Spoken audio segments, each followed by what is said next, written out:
Hello, my name is HAPruitt and I'm the author of the Anelthalien series, and in this video I'm going to show you the cover creation of the third book in the Anelthalien series, Water Falling. And before I show you the cover creation, and I will talk about what I'm doing as I show the video in hyper speed, I just want to say that I think this is my favorite book cover so far. I'm really pleased with it. I love it a lot. Yeah, so tell me which one's your favorite. It won't offend me at all if you like a different one better. I will only be sad if you say you hate them all and they're all trash. So if you think that, don't comment. But I hope you don't. So tell me which one you like the best. But I think this one's my favorite. So that's the first thing I want to say. And the second thing I want to say is that it may seem like at the beginning of the video when I start painting that I skipped some steps, but I didn't skip any steps because of what I did, all the preparation work I did for the second book cover. And that video, the creation of the second book cover, Earth Quaking, the link is in the description below, so you can watch that and see everything I did, the tracing paper thing and the charcoal transfer and all that to get the right shape and everything. You can watch that video if you want before this one or after this one. But please do watch them both because I think videos like this are really cool, and so that's why I really like to do them. And I hope you think it's really cool too. Like this video, comment anything you think of while you're watching the video. Please subscribe to my channel, and please share this video. And thank you for watching. I want to say that so I don't forget at the end, because now I'm gonna let you watch the creation.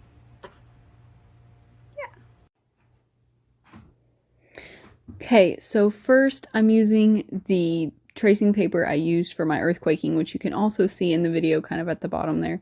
I used that and did the charcoal transfer. There's more on that in the earthquaking creation video, but I already had it made, so I don't have much there. And then I got out my drawing, my sketch I did for the necklace, and I don't know when I did the sketch. I did it maybe years ago. I don't even know when I did it. But I got the sketch out so I could look at it, and it just helps me remember and visualize and everything. So I started painting it yellow, and it's just plain old acrylic paint. And the paint I use is even some little like kid paint set somebody got me. So you don't need like super good materials to make it look good. You just need to know what you're doing. Yeah, so I painted it yellow, and then I traced. Well, I was waiting for the first layer of yellow to dry. I traced the dragon onto tracing paper, so I'll use that later, but that was just to wait until it dried. And then I'm mixing purple with yellow because they're complementary colors, and when you mix complementary colors, it makes a shade of, a shade is a darker color, a shade of the color. So instead of using black, which kind of black will make like dead space, if you use the complementary color, it makes a shade and a dark shade of that color, which makes the lighter color pop up. And my intention is to make the necklace look like curved up, like an actual necklace gem. And so that's why I did the purple shade around the yellow, purple and yellow shade around the yellow. And so I took it and I went to go let it dry. And then I used I'm doing the tracing of my dragon right now, and this is the charcoal transfer. In my hand is the charcoal pencil, and I'm tracing it on the back side so that when I put it down on the drawing, it will trace the right way that I want it to. It's a little bit confusing, you have to think about it, but I got it. So I got my drawing back. I just put it in front of the fan while it was drying, and it works because it's a thin layer of acrylic paint. And then I started on the necklace, and now the bronze color, I really wanted bronze for this because the necklace that I'm painting in the book is bronze. But, I just got one of those little acrylic paint tubes from Walmart, and this is what it said bronze was, and so this is what it was. But I also have some like paint powder somebody gave me, and I mixed it with the bronze to get different shades, and so there's like a darker one and a lighter one that I mixed little paint powders with them so that I could get different shades. But I'm just doing the first layer right now, so you'll see those later. And I like acrylic paint because you can create like physical texture with it and let it dry thick. So this is probably the next day when it's actually dry, and you can see the darker around the edges. It dried darker, so that looks nice. and I got my little yogurt container with paint in it. If you put paint in the fridge, it stays better longer. I learned that in student teaching for my art teacher degree. So now I'm going back over and I'm making that texture. Like I said, if you put the paint on really thick and in the fridge, it will thicken up a little bit, just because it's drying a little bit, but it doesn't dry all the way. And so I like that, how it stays a little thicker. And this necklace bezel, as you call it, the thing around the gem, this necklace bezel is more intricate because of who owned the necklace previously in the story and who made the necklace. You'll know in book 6. You'll just know when you get to book 6. Book 6 has all the answers, but not in book 3. So I won't say any more about that. But this necklace bezel is really intricate and pretty, and it reflects the element of water, which is what the necklace is. It's the water necklace. I know why yellow for water. I don't know, but it's the way it is. And I don't argue with who tells me how to write the story. So yeah, I'm building up the texture a lot, and I have a lot of fun with that, and I just made it look like little rivulets of water, and it made me happy. So, and like I said, I'm going back in and I'm doing different shades, adding that paint powder to it. I don't know much about this paint powder. Like I said, somebody just gave it to me, and it's kind of magical. It is just a pigment powder. And so I'm going around and making I can't tell if I'm making the darker or lighter. It's only been like a few weeks, but I don't remember exactly which order I did it. But I did a darker color and a lighter color and an almost white color to make the shine. And I think that's around the very edge. Yeah, that's what I'm doing at the moment. At the very edge, making it lighter.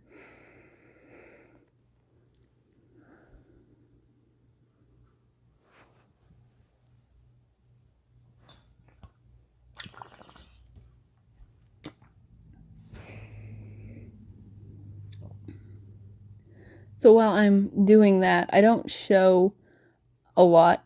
Well, I might be switching something. Hold on, let's see what I do next. Okay, so now I'm doing the dragon. I'll tell you about what I was going to tell you about later. Now I'm doing the dragon, and I did that charcoal transfer, and it just goes on the paint, and you just have to use your finger to rub it on, and so it's really easy. And I'm doing the first layer of the dragon. It's a water dragon, so it looks different than the others. It doesn't have wings. Just doing the first layer in just the bronze color.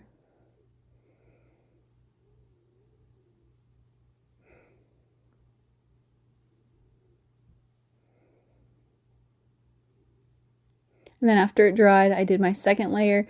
And this layer, you can see it. I did the texture layer. Like I built up a lot of paint and I kind of just dabbled it to kind of give the effect of scales.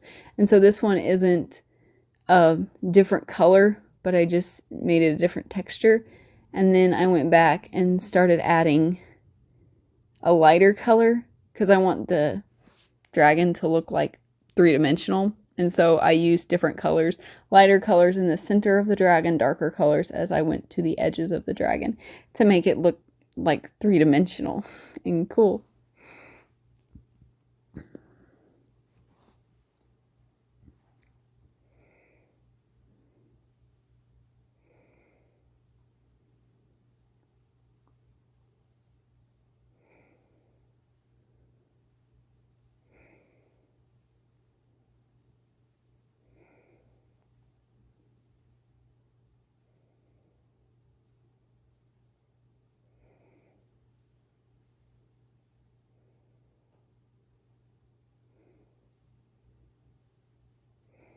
And I was trying to show, and I got my purple paint beside the dragon, that to do an even darker shade of the bronze, because bronze, well, the bronze color that Walmart decided was bronze, was more of like a gold, and gold is kind of yellow, and so still complementary colors, purple and yellow. So that's why I added a little bit of purple to my so-called bronze color in order to make that darker color that I did around the edges of the dragon. And now, after I painted the dragon and I got cool texture on the dragon, I wanted to go back and do more on the bezel because I thought it would look really good. And I had added a little bit of white to the bronze and made an even lighter color. And so now you can really see how that makes it pop. And I really like that. And especially, I didn't think about it when I was painting, but it worked out really well because my background was blue. I don't show the creation of my background, but the blue background on the cover, I knew I wanted it to kind of look like water, and I didn't want just a blue background. I wanted the effect of water, and so I just did the blue background on my phone, and it was just like, I just was playing with colors and shading and blending, and when I got it, I was just like, okay, this is it, and I'm done. So the lighter edge around the bronze really worked with that dark blue, and I wanted dark blue because of the mood of the book. It's kind of darker, not like in a scary way, just like in a everybody's really miserable way. And yeah, so the book's a little sad, but it'll be okay. Oh, so now I'm painting I don't even know what it is on the dragon. I like to make these little fringes on their face and their little, I don't know what to call those on a dragon. Not their scales or spires, but I think they look cool, whatever you call those. The little beard on the dragon. And then I realized that I had never drawn the chain of the necklace on this one, even on my sketch. And so I tried to sketch it on there, and then I was like, yeah, it looks okay. And then I just started sketching because I knew when I took a picture of it and put it on my computer program, I was going to get rid of the background anyway, so I could just draw different arrangements until I got what I wanted. And then I started painting it, and again, I used the same colors for the chain as for the bezel, and I wanted kind of a dramatic swoop because the water falling, I wanted like a falling effect. So yeah, it was just kind of spontaneous how it turned out, but it turned out pretty good. And you can see even the pencil lines don't even line up with when I finally painted. I just went with it. Sometimes you just kind of got to feel things whenever you do art. I have a vision sometimes, but sometimes it just goes and you just go with it as it goes.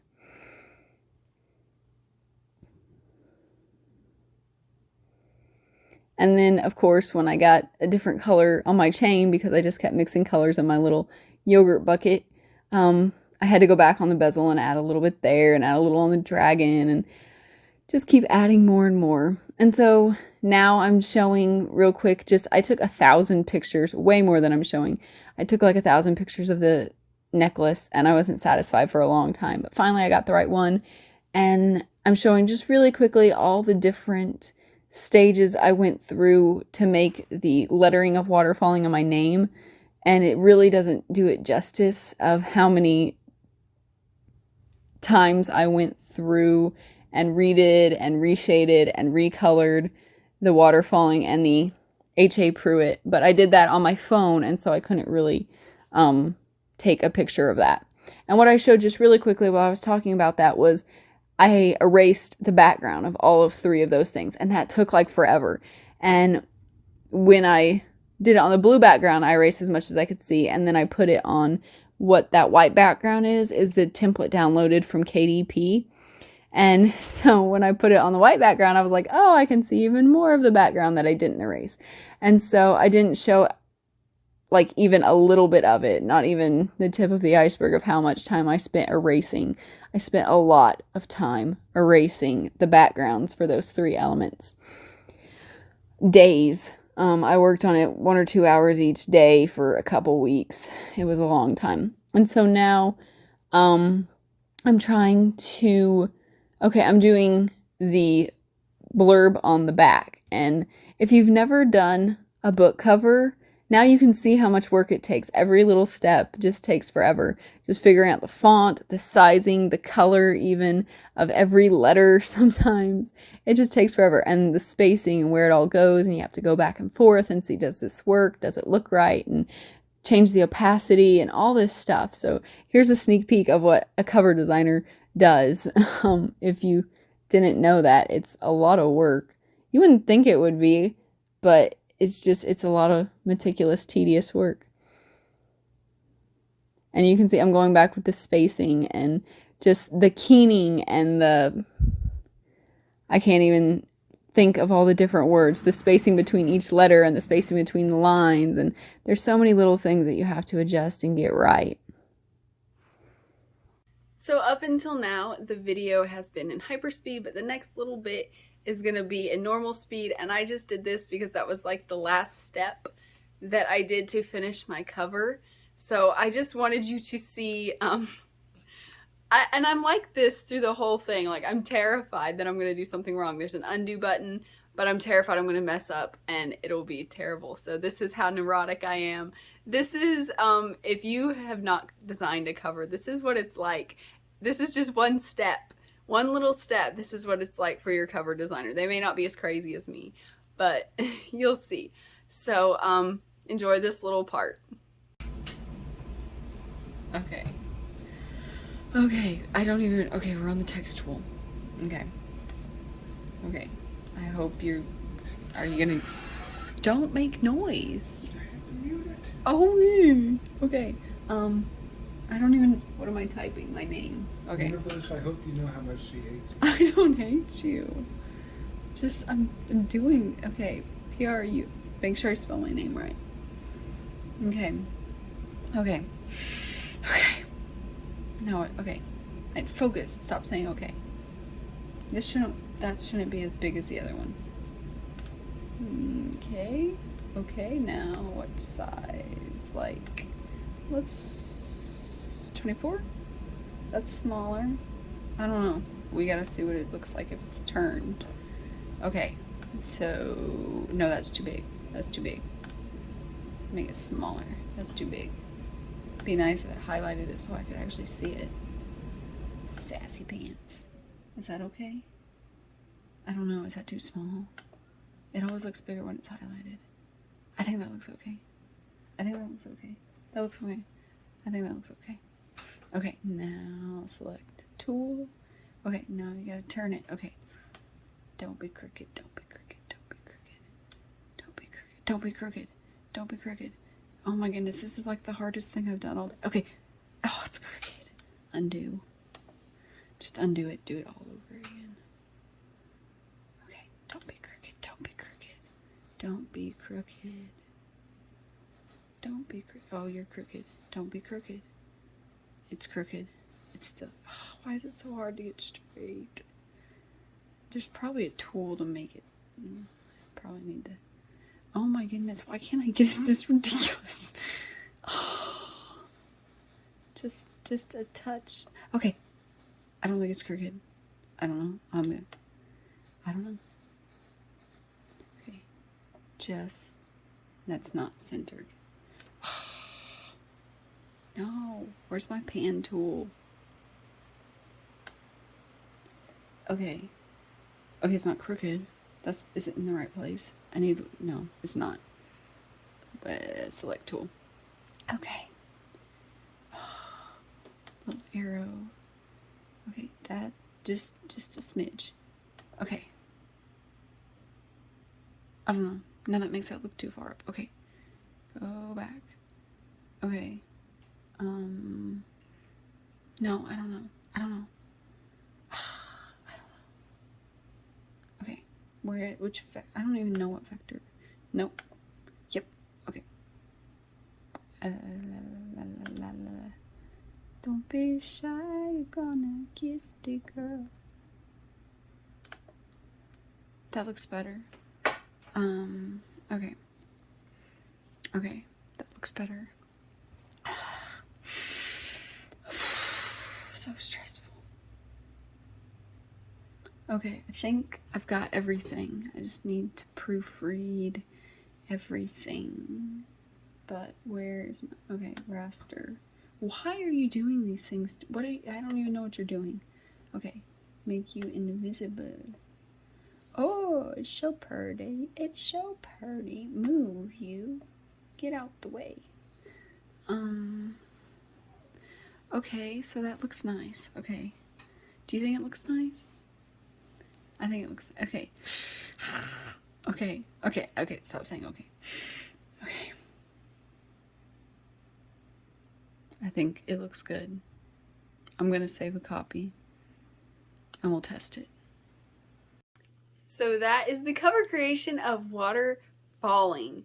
If you enjoyed this video, please like, please subscribe, please share this video. And also, if you like the behind the scenes stuff, I am doing a special edition of Water Falling, and it's gonna have maybe not more, but a different kind of explanation about how I created the cover, a little bit of different insight, and also it has different insight about just what went into the making of the book and my thoughts on different parts of the book. And it's gonna have so much more inside stuff, character profiles and maps and so much more. So if you like inside and extra information and all this kind of fun stuff, then do consider buying the special edition of Water Falling when it comes out on November 15th. There will be a normal paperback, a normal ebook, and then the special edition will be hardback. So consider buying those, and consider following me on Instagram at HAPruitt, or on Facebook, on my Facebook page, Anelthalien HAPruitt, or on here on YouTube, so you can get more updates and find out more about Anelthalien as the time gets closer for Water Falling to come out. So thank you for watching. Bye! If you want to know more about Anelthalien or HAPruitt, please follow me on Instagram at HAPruitt. You can find me on Amazon as an Amazon author, HAPruitt. Please watch my YouTube channel and all my cool videos on my channel, HAPruitt Anelthalien. You can find me on the Facebook page, HAPruitt Anelthalien. You can follow me on Goodreads by the name HAPruitt and the book Anelthalien, or you can go to my website where so much cool stuff about Anelthalien is. The website is HAPruitt.com. You can't do that on camera. You can't do it on camera. I guess you can, and everyone will think it's adorable, and I will too.